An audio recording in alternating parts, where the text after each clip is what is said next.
Hey guys, what's up? In this tutorial we're going to reveal to you how you can change or adjust the indentation for texts in your diagrams on Google Drawings.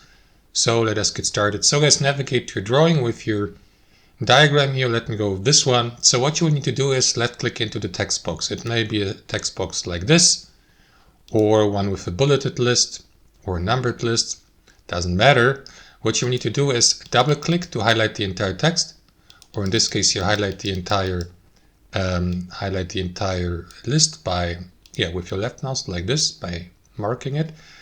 And then there are two ways how you can change the indentation. Option number one, you navigate to these options at the top, increase or decrease indent. You may use also the shortcuts Control, which one is it, Control plus, and then you see that bracket here, or that one. Or you may navigate to the selected text boxes format options here. Expand